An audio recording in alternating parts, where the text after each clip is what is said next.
크립토 이슈 두 번째 시간입니다. 전문가 모시고 FTX 사태에 대한 이야기 좀 더 나눠보도록 하겠습니다. 경지윤 헤이비트 콘텐츠 팀장님 모셨습니다. 어서 오세요. 안녕하세요. 네, 반갑습니다. 오늘 처음 출연해 주셨는데요. 시청자 여러분께 인사 말씀 부탁드립니다. 네, 안녕하세요. 헤이비트 콘텐츠 팀에서 리서치를 담당하고 있는 경지윤 팀장이라고 합니다. 네, 반갑습니다. 저희가 FTX 사태에 대해서 며칠째 이번 주 계속 다루고 있는데요. 현재 먼저 피해 규모부터 좀 알려주시죠. 집계가 어느 정도로 되고 있나요? 네, 피해 규모는 두 가지 카테고리로 좀 나눌 수 있을 것 같은데요. 일단은 직접적인 피해, 그리고 간접적인 피해가 있을 것 같습니다. 직접적인 피해는 FTX가 파산 신청한 부채 규모, 최대 500억 달러, 하나로 66조 원 수준으로 이제 기록이 되고요. 네. 이 정도 수치는 과거 회계 부정으로 이제 조금 시장을 뒤흔들었던 엔론의 자산 규모 600억 네. 달러 수준이라고 보시면 될 것 같고요. 네. 여기에 이제 엎친 데 덮친 격으로 이제 부채를 갚아야 할 자산 중 4억 7,700만 달러까지 해킹을 당했다는 소식이 들리면서 네. 이 정도로 이제 직접적인 피해 규모가 발생을 좀 한 부분이 있습니다. 일단 이 사태의 발단은 크립토 전문 매체인 코인데스크가 알라메다 리서치의 재무제표 일부를 공개를 하면서 시작이 됐습니다. 네. 당시에 이제 재무제표에서 위험하다라는 얘기를 아주 직접적으로 하진 않았지만 사실 이제 그 기사를 보면 누구나 위험한 상태구나라는 걸 느낄 수 있었던 그런 내용이었어요. 그때 위험하다라는 평가를 받았던 자산 규모는 어느 정도였었나요?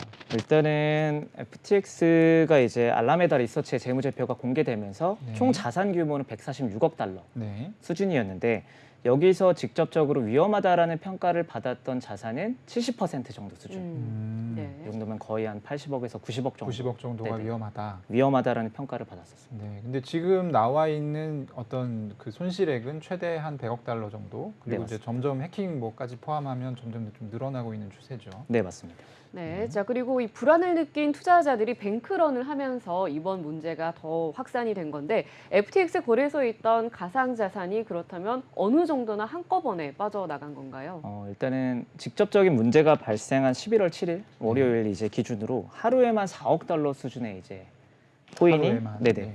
하루에만 그 정도가 이제 인출이 됐었고 최종적으로 스테이블 코인의 출금량만 14억 달러 수준. 네, 그리고 전체적으로 봤을 때 이제 스테이블 코인은 이제 잔고가 일주일간에 이제 95%가 네. 비어져 있었고요. 이더리움도 50% 정도 잔고가 비어져 있었습니다. 그러니까 원래 거래소가 보관하고 있었던 스테이블 코인이 100이라고 하면 95%가 일주일 만에 동이 났다는 얘기죠. 네, 맞습니다. 네, 그리고 이제 보통은 스테이블 코인으로 많이 또 이제 하락장이고 하니까 불안하니까 그 많이 찾아가니까요. 그런 측면이 있는데 어쨌든 그러면 그 결국에 이제 이런 뱅크런이라고 이제 불러야 될 것 같은데 뱅크런을 네. 하다가 이제 출금을 못 해주겠다라는 선언을 했잖아요. 네, 맞습니다. 여기까지 걸린 시간이 대략 어느 정도였던가요? 사실 출금이 이제 대란이 시작하고 나서부터 네. 이제 인출 정지까지는 거의 하루에서 이틀 정도. 하루에서 이틀 정도. 네네. 그 굉장히 정도로 이제 짧은 시간 유동성이 아닙니까? 빠르게 아, 나갔었죠. 네.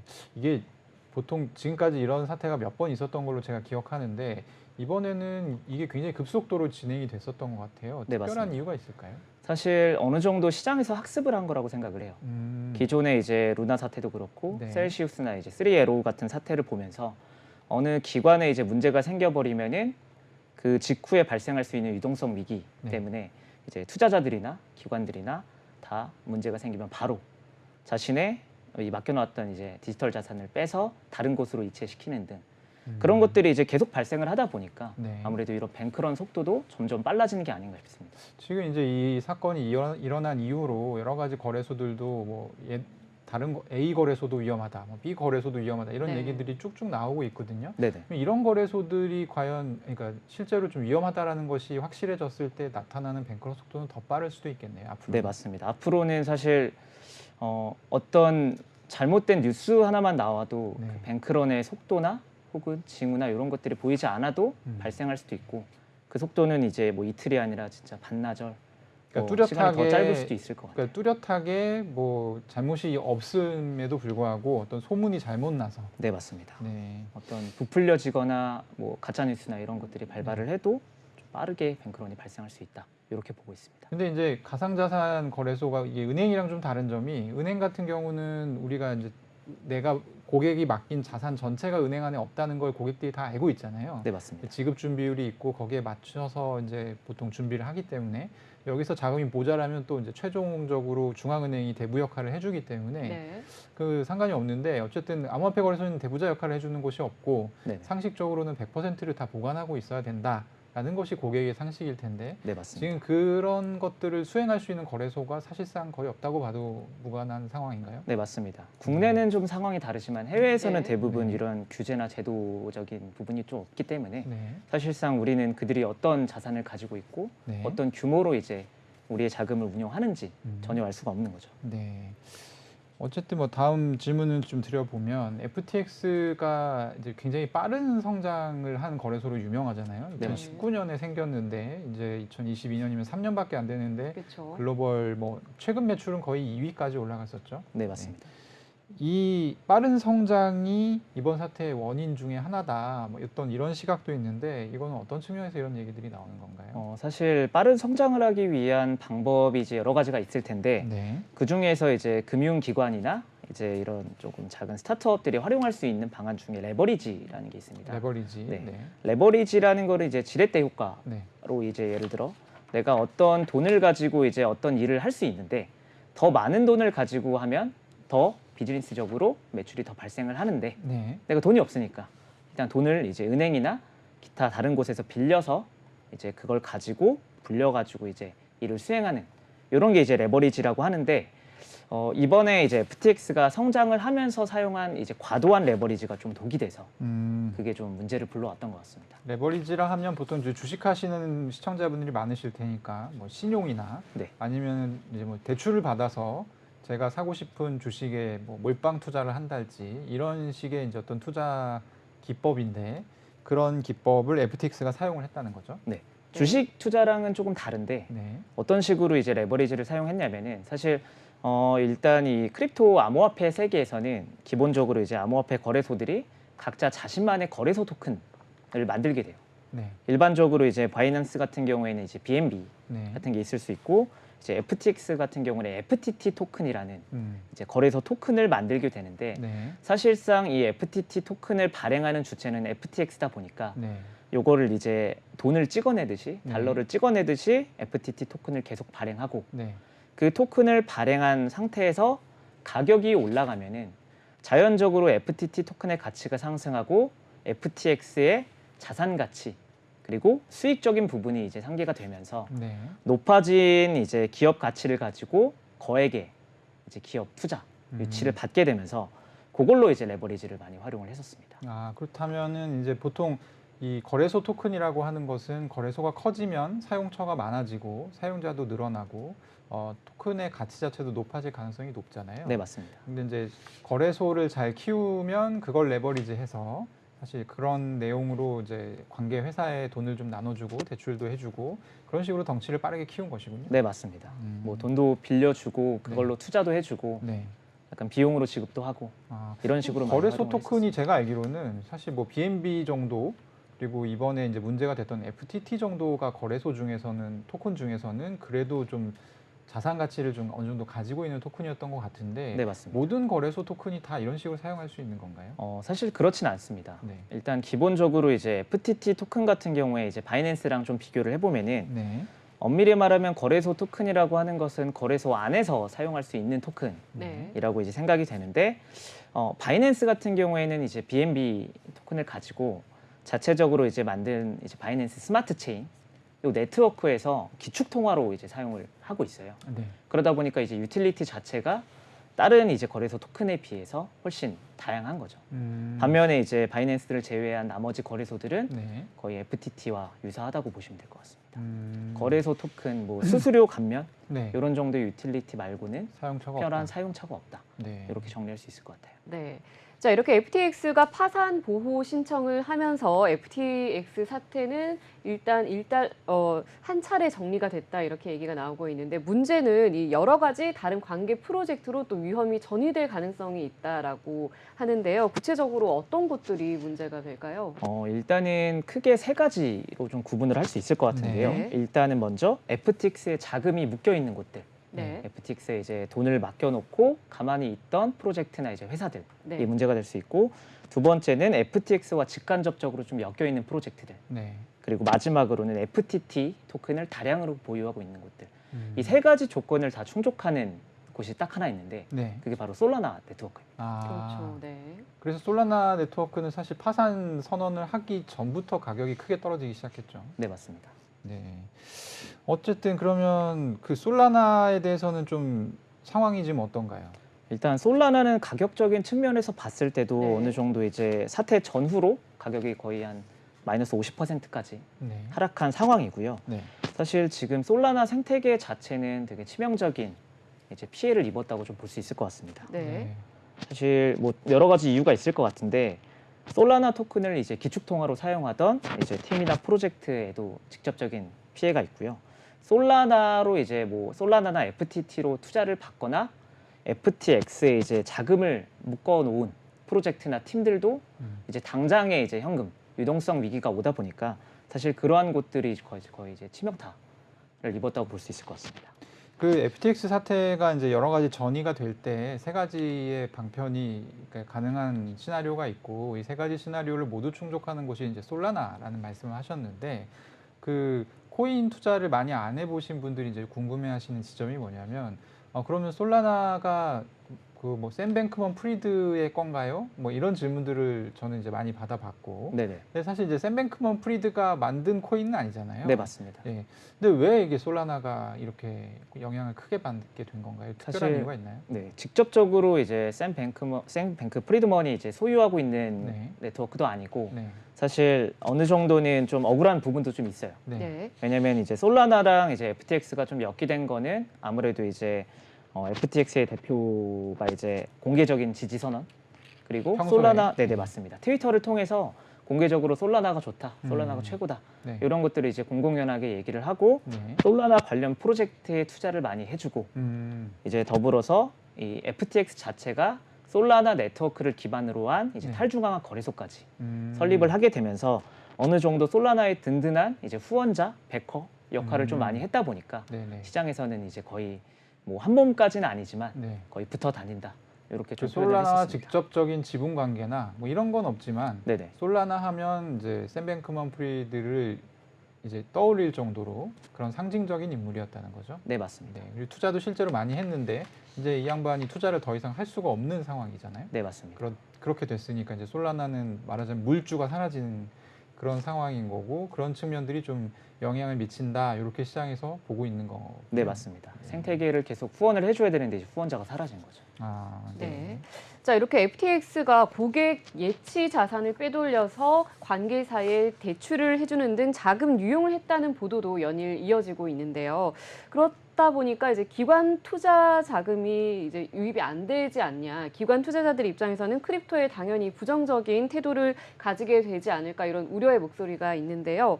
현재 상황 어떤가요? 네, 상황은 사실 매우 좋지는 않습니다. 네. 이제 보통 이제 투심이라고 이제 표현을 하는데, 네. 기관 투자자의 이제 투심도 악화되어 있고, 블록체인이나 이제 이 암호화폐에 대한 회의론도 계속 불거지고 있는 상황인데요. 네. 사실 기관 투자자들은 이제 이전에 비트코인이나 이 암호화폐를 뭐 인플레이션 해치용이든 혹은 이제 본인들의 이제 투자 포트폴리오의 하나의 자산 클래스로 네. 생각을 하고 있었는데, 사실 바로 편입을 하게 되면 어느 정도 리스크가 크기 때문에 이제 이 비트코인이나 암호화폐를 가지고 뭔가 운용을 하거나 혹은 기술적으로 활용하고 있는 회사의 투자를 많이 간접 투자 형식으로 많이 진행을 했었는데, 네. 이번 FTX 사태로 그것마저도 이제 부정적이게 된 거죠. 그러니까 원래 정리를 하자면, 원래 투자를 또 일부 하기도 했고, 이런 투자가 약간 부담스러운 좀 큰 기업들 같은 경우는 좀 간접적으로 뭐 인프라라든지 이런 쪽에 이제 투자를 했었는데, FTX 사태를 겪고 나니까, 그러니까 이 FTX 사태에서 지금 드러난 것들이 약간 이제 팀장님께서도 말씀해 주셨지만, 뭐 고객 돈을 이용해서 쓴다든지 굉장히, 그러니까 레거시 금융에서 볼 때는 일어날 수 없는 일들이 네, 일어났고, 그런 것들이 이제 믿을 수 없겠다라는 생각을 들게끔 만들어서 사실상 이제 그런 부분들의 투자가 좀 투심이 굉장히 악화됐다. 네, 뭐 맞습니다. 이런 말씀이시죠. 네네. 그러면은 어쨌든 뭐 기관 투자자들은 좀 떠날 거라고 보십니까? 이번 계기로? 사실 단기적으로는 당연히 피할 수밖에 없을 것 같아요. 왜냐면 FTX 어쨌든 같은 그런 크립토 기업에 대한 투자를. 네, 맞습니다. 네. 기관 투자자들도 사실은 뭐 한 명이 투자 결정을 하는 것도 아니고 네. 사실 어느 정도 이제 위원회를 거쳐서 투자를 결정하게 되는데 사실 이번 FTX 사태 그리고 이제 올해만 사실 거의 4건 이상의 치명적인 사태들이 좀 많이 그렇죠. 뭐 벌어지다 테라도 보니까 있고. 네, 맞습니다. 네. 점차 그 이제 이 투자를 하고 싶은 기관 투자자가 좀 적어지는 것 같습니다. 네. 단기적으로는. 네. 네. 자, 그리고 이 FTX 사태로 인한 피해가요. 오늘 나온 소식을 보니까 올해 4월에 워낙마켓에 진입한 고팍스에서 자체 예치 서비스를 하고 있는 고파이 상품의 출금이 지연됐다고 하더라고요. 네, 이게 맞습니다. 이번 사태와 또 연관이 있나요? 네, 맞습니다. 사실 고팍스가 직접적으로 관련이 있기보다는 네. 고팍스의 2대 주주 이제 디지털 커런시 그룹이라고 하는 네, DCG라고 네, 많이 맞습니다. 부르죠. 네네. 네.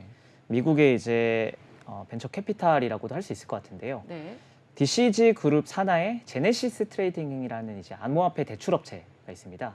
그 제네시스 트레이딩이 이번에 FTX에 맡겨놓은 자금들이 묶이게 되면서 일부 유동성이 이제 부족하다 보니 네. 고팍스 상품을 운영하고 있는 제네시스 트레이딩이 돈을 줄 수 없다 보니까 네. 사실 고팍스도 출금 지연이라는 이제 좀 좋지 않은 상황이 된 것 같습니다. 네. 고팍스도 사실 좀 당황했을 것 같긴 한데요. 네. 이런 경우에 근데 일반 투자자라고 하면 제가 만약에 이런 상황을 겪었다라고 하면 좀 이해를 하기 어려울 것 같아요. 그러니까 뭐 돈을 고팍스에서 받든 못 받았든 내 돈은 돌려줘야 될 거 아니야 이렇게 생각을 할 것 같은데 분위기가 지금 좀 어떤가요? 분위기는 사실 그렇게 뭔가 극단적이고 부정적인 상황은 아닙니다. 아, 네. 사실 우리나라 이제 거래소 같은 경우에는 이제 뭐 특근법, 네. 바스프 뭐 이런 이제 규제적으로 좀 보호받고 있는 상황이다 보니까 네. 사실 어느 정도 출금 지연은 될 수 있어도 돈을 돌려받지 못하거나 이런 상황은 좀 없을 것 같습니다. 아, 결국에 받을 수 있을 거라고 생각들을 한다는 거군요. 네네, 맞습니다. 네. 한국에도 그 뭐 FTX에 예치금을 이제 맡겨놓은 고객들이 적지 않은 것으로 알려져 있는데, 네, 맞습니다. 뭐 지금 얘기가 여러 가지가 나오잖아요. 네네. 뭐 아마 크립토로 이제 맡겨놓은 사람들은 못 찾을 가능성이 높다. 뭐 이런 얘기들도 나오고, 찾더라도 기관 투자자들이 모두 찾은 후에 아마 찾을 수 있을 것이다. 이런 얘기들도 네네. 나오는데 지금 좀 돈 받을 가능성이 어떻게 돼가고 있는 건가요? 사실은 이제 매우 좀 안 좋은 상황이긴 합니다. 네. 이제 FTX가 이제 챕터 11이라는 이제 미국에 이제 파산 신청을 하고 있는 상황인데 네. 사실상 지금 개인 투자자들은 어쨌든 후순위 채권자로 분류가 돼서 네. 사실 안 그래도 상황이 좋지 않은데 이- 개인 투자자라고 하는 거는 이 거래소에 자금을 예치한 사람을 말씀하시는 건가요? 네, 맞습니다. 네. 보통 이제 그런 예치하신 분들의 돈을 찾으려면은 네. 어느 정도 이제 선순위 그러니까 이제 채권 중에서 가장 먼저 돈을 돌려받는 사람들이 네. 먼저 돈을 받아가고 그다음 나머지 이제 후순위 채권자들이 돈을 받아가게 되는데 네. 사실상 이 피해 규모가 원래는 약 10만 명 정도로 이제 추산이 됐었는데 네. 지금 오늘 나온 보도에 의하면은 그게 한 10배 정도로 더 커질 수 100만 있다. 명이다. 네, 100만 명까지 갈 수 있다라는 네. 얘기가 나오면서 안 그래도 사실 순위가 낮은데 네. 이제 규모 자체도 커져버리니까 음. 돈을 받지 못할 가능성이 더 크지 않냐. 음. 특별한 구제나 뭐 정부에서 뭔가 떠안지 않는 이상은 좀 어려울 것 같다라는 생각이 좀 듭니다. 그러면은 저는 개인적으로 궁금한 게 지금 FTX 거래소가 두 개잖아요. 네. 하나는 인터내셔널이고 하나는 US인데 이게 지금 챕터 11로 파산 보호 신청을 했기 때문에 쪼개서 인수를 할 수 있단 말이죠. 네, 맞습니다. 그랬을 경우에 좀 우선순위는 어떻게 된다고 보시나요? 사실 우선순위 같은 경우에는 아무래도 이제 미국 파산 법인, 보호 신청을 하다 보니까 네. 사실상은 US를 먼저 할 거다. 될 것 같다라는 생각이 좀 들고요. 네. 사실 그렇게 되면 아무래도 이제 국내 투자자분들의 이제 불안이나 이런 것들도 좀 가시화가 되겠지만 네. 어쩔 수 없이 이제 그렇게 국내 진행이 될것 투자자들은 같습니다. 대부분 인터내셔널에 있을 테니까요. 네, 맞습니다. 네. 네, 그리고 또 한 가지 소식을 보니까요. 이번 주 디파이 전체 총 예치금이 2021년 3월 이후로 최저치를 기록했다고 하는데 여기에 맞습니다. 대해서는 또 어떻게 보고 계신가요? 사실 디파이라고 하는 것은 이제 탈중앙화 금융 서비스. 그렇죠. 보통은 네. 우리가 이제 흔히 알고 있는 뭐 암호화폐 대출이나 중개나 뭐 암호화폐 대출이나 뭐 예치나 이런 것들을 이제 중개 기간 없이 하는 그렇죠. 서비스인데 네. 사실 거기서 이제 돈이 빠져나갔다는 것은 디파이 서비스도 그렇고 네. 내가 이제 이 크립토에서 뭔가 좀 얻어갈 수 있을 게 없구나. 투심 자체가 떠나가고 있다. 그리고 사람들의 이제 투자자들의 위험 회피 성향이 극도로 네. 이제 발휘가 된 것 같습니다. 이게 종합해 보면 음. 사실 FTX가 이렇게 되면서 단기간 동안에는 뭐 DYDX라든지 유니스왑이라든지 이런 이제 디파이 덱스들의 사용량이 또 늘어나고 토큰 가격도 약간 오르고 그러기도 했었거든요. 근데 네네. 장기적으로 봤을 때는 또 디파이 TVL이 줄어든 것을 보면 사실은 이제 질렸다. 네, 네. 신뢰 이런 자체가 이런 손해가 발생할 줄 네. 몰랐다. 그래서 내 돈 있는 거라도 그냥 잘 보존해야겠다. 이런 심리가 좀 확산하고 있다. 이런 말씀이신가요? 네, 맞습니다. 중앙화 거래소의 대체로 이제 탈중앙화 거래소를 많이 사용할 거라고 생각을 하지만 네. 사람들이 이제 그마저의 신뢰도 이제 음. 떨어진 게 아닌가라는 음. 생각이 좀 들고요. 직후에는 반짝했지만 네, 그렇죠. 맞습니다. 다시 생각을 해보니까 지금 올랐을 때 빼야 되겠다. 네, 이런 차라리 생각이 조금 회피했다가 음. 나중에 뭐 다시 좋아지면 들어온다든지 네. 그런 식으로 생각을 하고 계시는 것 같아요. 지금 저희가 FTX 관련해서 이제 업계 전문가를 모시고 얘기 나누고 있는데요. 사실 저희가 지금까지 얘기한 거는 이제 어제 정도까지의 상황이고 네. 어제 또 이제 상황이 약간 바뀌었죠. 네, 맞습니다. 예, 어떤 일이 있었죠? 일단은 가려져 있었던 곳들, 네. FTX 사태 이후로 이제 가려져 있던 곳들 중에 하나, 바로 아까 말씀드렸던 제네시스 트레이딩이라는 네. 이제 암호화폐 대출 회사가 유동성이 묶이면서 이제 상환과 신규 대출을 중단했다고 네. 좀 밝혔는데요. 네. 관련돼서 이제 제네시스 트레이딩과 또 연관이 되어 있는 제민이라는 암호화폐 거래소, 네. 그리고 이제 국내 업체인 코팍스까지 네. 영향이 갔던 것 같습니다. 네. 여기서 이제 좀 생경한 개념일 수 있어서 좀 질문을 드리고 싶은데요. 네네. 암호화폐 대출 업체다라고 하면 보통 어떤 회사를 말하나요? 암호화폐 대출은 두 가지 형태가 있을 것 같은데요. 네. 첫 번째는 자신이 보유한 암호화폐를 네. 회사에다 맡기고 네. 그거에 해당하는 이제 스테이블 코인을 네. 받아가는 것. 아, 그게 이제 첫 번째가 있을 그러니까 내가 것 같고요. 비트코인이 있으면 비트코인을 맡기고 네, 맞습니다. 연 몇 퍼센트 이자가 이제 책정된 이율에 따라서 스테이블 코인을 이자로 받아가는 네, 그런 맞습니다. 방식이고 네네. 또 하나는 그런 방식이 있고 자기가 가지고 있는 원화, 보통은 이제 우리나라 같은 경우에는 그렇게 되기가 좀 어렵다 보니까 네. 달러를 맡기고 직접 암호화폐를 대출해 나가는 그런 형태가 있을 거꾸로 것 같습니다. 예. 네네. 뭐 달러나 뭐 때로는 스테이블 코인일 수도 있겠네요. 네, 맞습니다. 예, 달러를 거래소에 맡기고 비트코인이나 이런 것들을 이제 대출해 가는. 네. 어, 제네시스 트레이딩 같은 경우에는 달러를 가져가면 네. 이제 OTC라고 하는 네. 네. 이제 장외 거래를 통해서 직접 달러를 또 스테이블 코인으로 바꿔주기도 하고 그 스테이블 코인을 또 맡겨서 이제 비트코인이나 이더리움을 받아가는 그런 식으로 이제 비즈니스도 진행을 했었습니다. 그러면은 이게 여러 가지 전략을 투자 전략을 사용할 수 있겠네요. 네네, 가령 뭐 암호화폐 가격이 떨어질 것을 예상해서 뭐 적절한 대출 상품을 이용하면 오히려 이득을 볼 수 있다든지 이런 부분들도 있을 것 같고 네. 예, 환율 문제를 또 해칭할 수 있는 그런 도구로도 사용할 수 있을 것 같고. 네, 맞습니다. 근데 이제 어쨌든 간에 이 제네시스 트레이딩이라는 회사에서 암호화폐를 대출해 주거나 뭐 이런 활동들을 하는데 여기 이제 가진 돈이 떨어져서 더 이상 저희가 서비스를 원활하게 진행하기 어렵다 이런 얘기를 했다는 거죠. 네, 맞습니다. 담보로 잡고 있는 이제 그 암호화폐들을 저희가 담보로 잡고 있잖아요. 제네시스 네. 트레이딩. 그걸 이제 다시 뭐 스테이블 코인이든 달러든 되돌려 줘야 되는데 네. 그걸 상환할 수 있는 유동성이 떨어진 거죠. 그러니까 되돌려 줄 수 있는 돈이 네. 없어지다 보니까 이번에 문제가 된 곳이 제네시스 트레이딩이랑 이제 동시에 제미니라는 거래소가 동시에 문제가 됐는데 네, 그러면은 이게 좀 큰 기업인가요? 어떻게?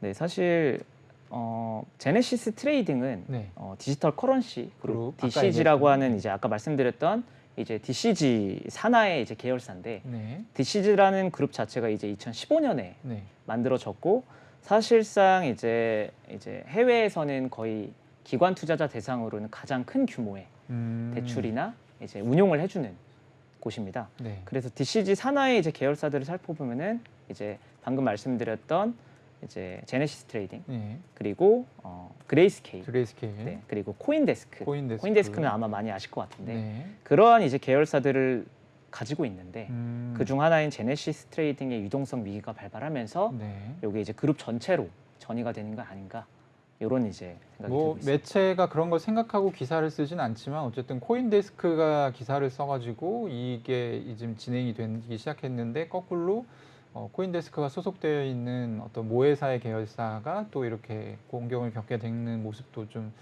흥미롭네요. 네, 좀 아이러니하죠. 네. 그러면은 어쨌든 DCG가 사실 그냥 바로 얘네가 대출을 못 해주겠다 이런 얘기를 한 게 아니라 DCG가 좀 어느 정도 지원책을 내놨었잖아요. 네, 맞습니다. 네. 그런데도 좀 이런 극단의 조치라고 해야 될까요? 사실 시파이 그러니까 일반 고객을 대상으로 하는 시파이 업체로서는 하지 말아야 할 최후의 수단인데 네네. 돈을 못 드립니다라는 얘기를 한다는 네, 것은 맞습니다. 상황이 좀 어느 정도 심각하다고 봐야 되나요? 사실 DCG 같은 경우도 이제 지원책을 내놓긴 했지만 네. 사실 작년과 재작년에 이미 좀 많은 자금을 조달한 상태여서 네. 사실 추가 여력이 없는 상태인데 네. 아까도 이제 말씀드렸지만 뱅크런의 속도가 점점 가팔라지고 있는 상황에서 네. 이제 자기가 가지고 있는 대출을 이제 청산해서 네. 내 걸 이제 돌려달라라고 하는 이제 고객들이 본인들의 이제 가지고 있는 유동성으로는 단기간에 해결할 수 없다라고 네. 이제 판단이 들어서 극단적인 음. 방법을 사용한 것 같은데 어쩔 수 없다. 네네. 네. 사실 그만큼 큰 기업 자체도 그렇게 유동성 위기를 겪는 걸 보면서 사실은 이게 예산일이 아니구나 이렇게 이제 생각을 좀 할 수 있을 것 같습니다. 어쨌든 이제 어제 새벽에 이 네. 소식이 전해졌고요. 비트코인 가격은 이제 약간 빠지는 듯 하다가 사실 그렇게 많이 빠지지는 않았습니다. 네네. 그래서 뭐 이제 일각에서는 어떤 이 FTX 사태가 앞으로도 계속 이렇게 지뢰바처럼 작용할 것이다. 그러니까 이번에 사실 제네시스 트레이딩이 이렇게 될 거라고 예상을 한 사람은 또 없었잖아요. 네, 맞습니다. 근데 누군가가 공경을 겪게 될 거라는 얘기는 많이 했었지만, 그래서 이제 어떤 기업들이 튀어나올지 모르는 상황인데, 네네. 아무래도 투자자들 입장에서 제일 중요한 건 이제 앞으로의 가격이라든지 이런 부분이 아닐까 싶습니다. 네네. 어떻게 보시는지요?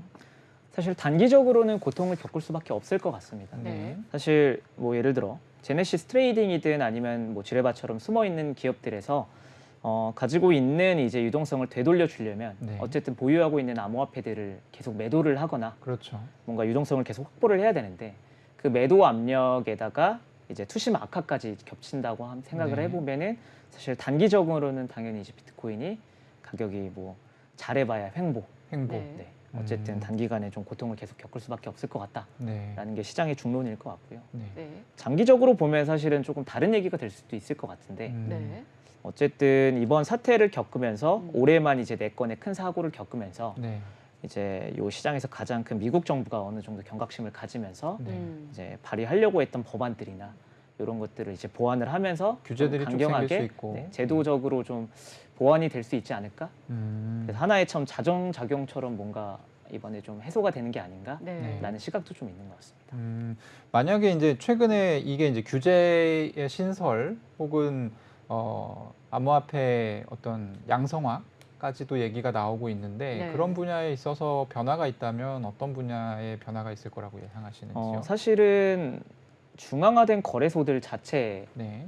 어느 정도 뭐 은행의 지급 준비율 제도까지는 아니더라도 네. 뭐 발행량이라든지 아니면 뭐 이 감사를 제3자 뭐 회계법인이나 이런 데 맡기지 않고 차라리 정부에서 뭔가를 감사를 하거나 네. 네. 혹은 발행량을 뭐 조정을 한다던가 그런 식으로 제한이 들어갈 수도 있을 것 같고 네. 그다음에 사실 블록체인이 탈중앙화 이제 세계로 각광을 받고 있는데 네. 네. 이 탈중앙화 세계에서도 어느 정도 뭐 해킹이라든지 사기라든지 이런 것들이 좀 많이 발생을 하다 보니까 이런 것들에 필요한 신원 인증, KYC 이런 것들이 디파이에서도 좀 적용될 수 있지 않을까 이런 생각이 좀 들고 그러니까 있습니다. 새로운 산업군이 또 활성화될 수 있다 이런 말씀이시죠? 네, 맞습니다. 네. 네, 자 오늘 FTX 사태와 또 이후 업계 전망까지 자세한 말씀 잘 들었습니다. 감사합니다. 네, 감사합니다.